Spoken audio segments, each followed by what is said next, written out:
Okay, here's what I did.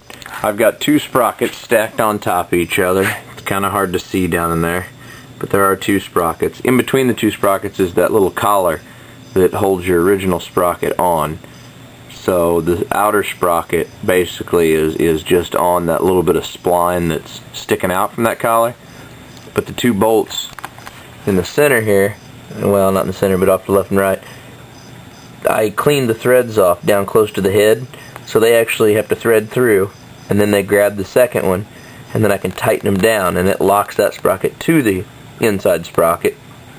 And then of course we drilled the shaft and threaded it. That was kind of a pain in the butt, but this bolt on the outside Loctited the piss out of it, put it on there, put the plate on there, and that's, you know, my security, if you will. Okay, had to have a plate made after I cut out a section of my frame. I don't believe you'll have that issue. Now in the back I do have a bracket made. I don't know if you can see that down there. There's a bracket. That's the stock Honda sprocket with an adapter bracket, and what that does is allows the rear sprocket to set inward. It actually sits in kind of a little bit over the hub. That's probably that's actually what's causing the chain to rub on my tire, but like I said, it doesn't hit the wheel, and I figured, forget it, the chain's gonna win. You know, chain versus tire, forget it.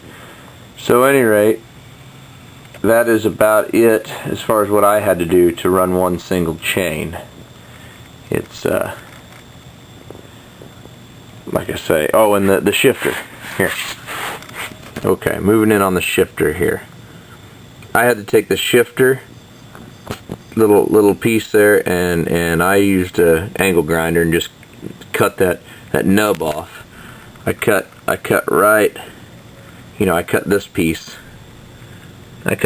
off, and then welded it back out on the edge, and then as you can see here, this isn't sitting in as far as it should, and it just barely clears the sprocket, but hell, it hasn't moved on me at all.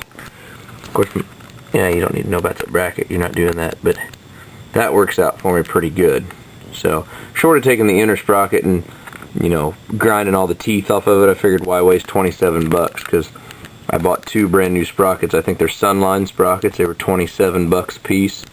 So I figured this way when one wears out I can take it apart, flip it around, and I still got another good sprocket. But man, I've had good luck with this setup. Of course I'm running an O-ring chain, and of course I can't fit my extra chrome plate back on. You know, the one that covers everything. I can't fit it back on, but that ain't no big deal. So we'll come back here.